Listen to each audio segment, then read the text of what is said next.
Hijang, this press release which came out, why did it say that now separate administration form of a state?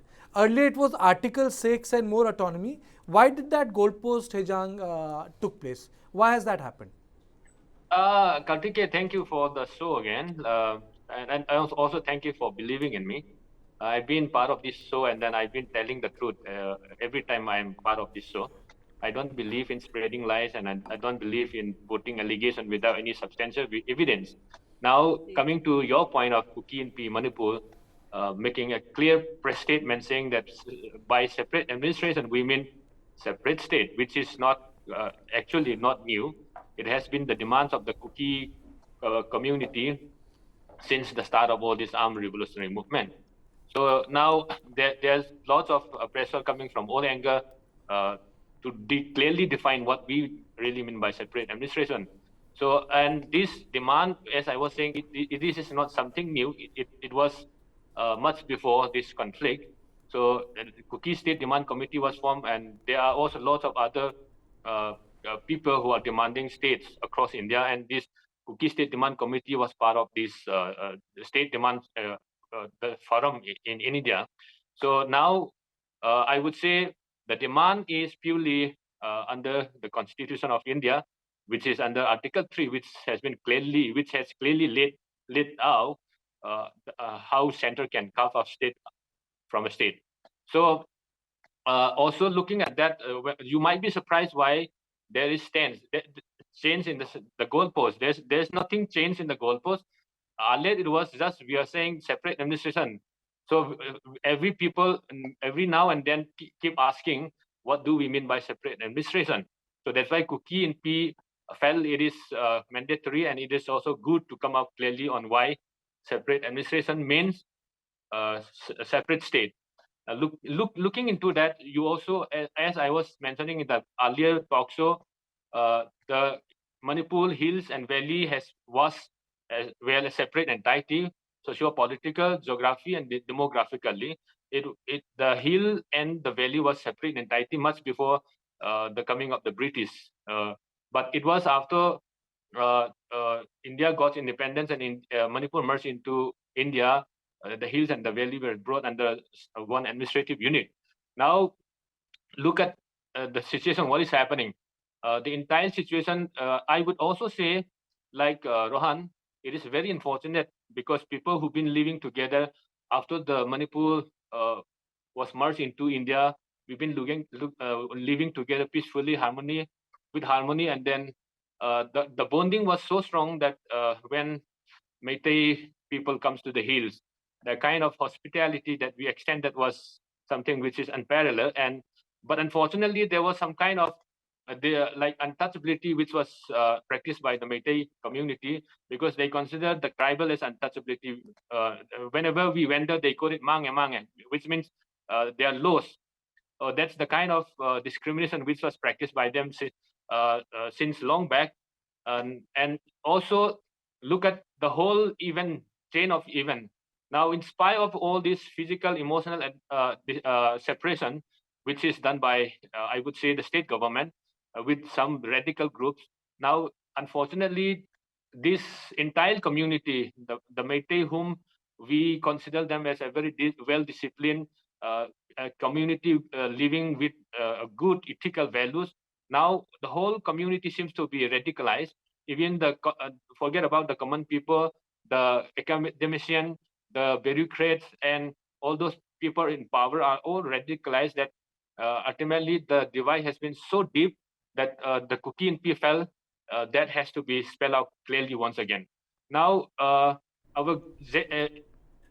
during this whole event of conflict, we understand the conflict happens, the intensity is high, the gravity is very unfortunate, but we believe peace can be brought back through a sense of humanity. That's why when the 5 Meitei men who crossed over to the Kuki areas were caught alive by the volunteers, and we put lots of effort saying that our people, Kuki, even when our forefathers fought the British during 1970 to 1919, we never kill civilians, we never kill innocent people, we spare children, we spare aged people, old people, sick people, we never kill them. So we must not kill these people if we ascertain that they are civilians. So after ascertaining that they are civilians, we let them, we release them alive. And unfortunately, just after that, David Tech was killed, beheaded. His head was put on the fence. And after that, one Kuki lady who was mentally challenged went out to some area and then they killed I know, Hijang, sorry, I don't want to, I don't want to interrupt you. I know people can count. You know, people are, I know what's happening. You know, people send me, Mr. Misao, people send me this, you know, both from the Meitei side and Kuki side, you know, it's impossible to go through those visuals, you know, let me put this on record. It's impossible to go through those visuals. I have seen them at numbers, ad nauseum, which have come. I don't know which is true, which is false, which can be. I don't think any one of those can be put up on either on social media or TV. It's impossible. Not because of guidelines, because it's so gruesome and brutal. I'll come to you, Hijang. I'll come to you. You know, we are 20 minutes of the program, and Hasina has not got the chance to speak. You know, it should not turn into boys' club. Hijang bole, Rohan bole, Vijesh bole, Kartike bole, but Hasina chup hai. No, that it's not a boys' club. It's not a boys' club. No, I'll come to you. So Hasina, you know, both of them spoke about this separate administration. But do you think that it's really feasible to carve out a state from a state in small states? Then, you know, it might have what impact it will have across India? I think for the last 70 days, you know, we have been in this different panels with different people coming on board who are learned, who understand the situation. Before we go into a separate administration, the law and order is still the biggest issue that is not being solved, you know. And I think at this moment, the people needed mostly is the peace reconciliation. And that peace reconciliation is not just the responsibility of the elected leaders, even the opposition, even the leaders who are from different parties. It's time for them to come together. It's time for them to look at from the humanity point of view that there is a need for peace reconciliation. There's a need of law and order situation. Before we go to the next level, when there's no peace, what separate administration are we talking about? What kind of administration are we debating about? I think at the end of the day, it's the community, it's the population of that state that require peace and order situation. I don't think I would go for discussing, you know, I would say a separate administration at this point of time when we don't even have the peace and order situation. And that is a responsibility of elected leaders, you know, representatives, people from the opposition. It's time for them to come together. Because I think as a constitution in this country, it's the responsibility of the country to ensure that this is taken care in the biggest way. And I don't think we need to talk about other separation, other situation.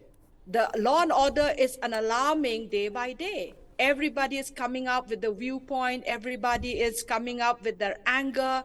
You know, people are taking advantage Hasina, of the let me ask you, do you feel that law and order in last 70 days have improved? Or do you think that it has remained static? You know, it's like a new normal. It is a static situation, you know. You have a new normal for a few weeks. Then again, you have the flaring situation coming up. And why the flaring? Because the main issues that is of concern where people need it is not being addressed. So this flaring is going on in and out. So you're saying this flaring is going in and out. Rohan, I think before I go to Rohan, let me go to Bridget. Bridget, you know, there's an article which I read, and the article was by a prominent political scientist saying that the sole propriety of organized violence remains with the state. And what is happening in Manipur is that legitimacy of sole proprietary on organized violence, Indian state is losing it. You know, Indian state is at a loss in Manipur. Do you agree with that? Well, I don't think that the Indian state is at loss in Manipur because, if they would have acted with the kind of alacrity which is expected of the state, you have an intelligence unit, you have a police forces command, you have paramilitary forces at your disposal. The failure of the government, and then this was later on admitted by N. Biren Singh as well, the failure of the government to react with the alacrity and sensitivity it was required left a lot to be desired. That is why, in the first place, the violence or the situation spiraled out of control. And then once there was a lull, the government could not move in for the kill. For kill, I mean that could not move in to ensure that, that to get all the stakeholders sit across tables so that incident of violence can be stopped, and also could not take effective action against people who have either looted the armory or have been gifted weapons from the armory. So, both sides have their stories of the victimhood, of how they have been victimized, by state or by Assam Rifles, by the government or without the government. And as the day progressed, with the state in action, actually helped creating these silos, very powerful silos on one side. And this is the reason why, both sides, if you listen to either of them, and if you don't have an understanding of the history, it becomes very, very difficult. You hear one side and you believe, oh, he's absolutely all right. And then you hear other side and you said, what he's saying makes absolute sense. So I think, the government has a lot to answer. Even now, if I may say so, Karthikeya, that violence has gone on unabated for 70 days. The fact is that the government is still not making that honest outreach. I don't know. Maybe making they're on the ground, but it's not reflecting on both sides. No side is willing to accept what is being given by the government. And how do you evaluate the performance of Biren Singh? There are times we saw him going out, and suddenly there is complete silence. It's been, I mean to say, 70 days. This is not a violence against the Indian state. There is one thing called violence against the Indian state, police, army. The violence is between two communities. Well, the violence is between the two communities. The sad part is that the government, which has either A, the sole propriety to violence, or B, has the mandate to control the violence, has been severely found wanting. And action has not been taken. The statement which has come out somehow is being construed as either pro one ethnicity, anti one ethnicities. The loose statements that have been made. I think the government, once the resignation, the entire resignation thing which went around N. Biren Singh, then he addressed the press for next 2-3 days. But I think post that again now there is a complete lull. So I think government has to reach out, and stakeholders from all other communities should come out in the picture. A peace process has to initiate it. Otherwise, you may, whether you like it or not, Karthikeya, one ethnicity might hate the sight of other ethnicity. But if you want to have peace, you have to sit across table. There's no getting out of it. And until unless that happens, a lot has to come from it flows from the belief that the government is amicable to both sides and not being viewed as a partisan. He has a point, Rohan. Biren Singh, instead of able to unite different communities, has not been able to do so at a personal level. It's like there was a debate I was participating, something like what Mahatma Gandhi did in Noakhali. There have been instances where people have walked right into the violence-prone areas, and they have stayed put there. That sort of a action which has moral hero around you is missing in Manipur. Rohan. Mm-hmm. I couldn't exactly got the real question, what was the question? Let me put it bluntly. Do you think Biren Singh has done the job properly? I think he has failed. Yeah, I'm so sorry to tell this, but personally, I don't have anything to comment on this matter. But on this, because it's not just praising someone or defaming someone, but right now at this moment, the stock and the position of we Meitei Christians are a very, very difficult position right now. So I personally, because I saying would be quoted as all Meitei Christians, as per as people have been perceiving. So I really don't want to make any comments regarding but the government stuff. You're speaking on behalf of Meitei Christians, but you're also Manipuri. Yes. Can you speak on behalf of Manipur? So sir, let me just for this, I only need to go to Hasina, She's the only one who ends up speaking on behalf of Manipur. No. Let me just go a little further, because Sir Misao is also here, and I just wanted to enlighten with some of the facts we Meitei Christian really have with all the datas and proof. We had a survey among the Meitei Christians survey, and 256 churches and still counting were burned out, and I think like more numbers are also coming. And to your surprise, yes, this was burned by the mob, both by the Meiteis also and both by the Kukis also. You must be surprised when I quote the Kukis in terms of burning churches. Yes, but I have already had a data of like another 4 churches which is already confirmed burned by the church, and I even can name you the church also. It's Eco Baptist Church, Laikong Revival Church of God, Napa Church, and we have another church which is still on the pending, but it is already yet confirmed. And also, sir, if for your information, in Sisipur, where the Meiteis are the minority, we have the presence of around 156 Meitei church, Meitei Christian church houses. And that too, they are around like 180 families in there. We have 733 believers from this church, and all their houses were burned down.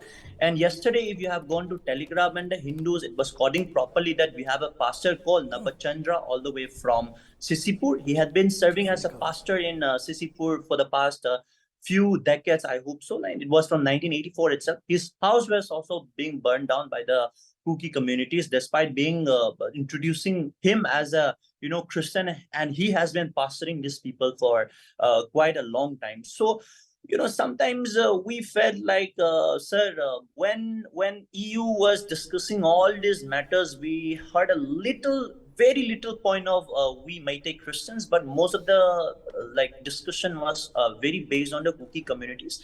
And when it comes to 300 more number of churches, around 256 falls only in the Meitei Christian category.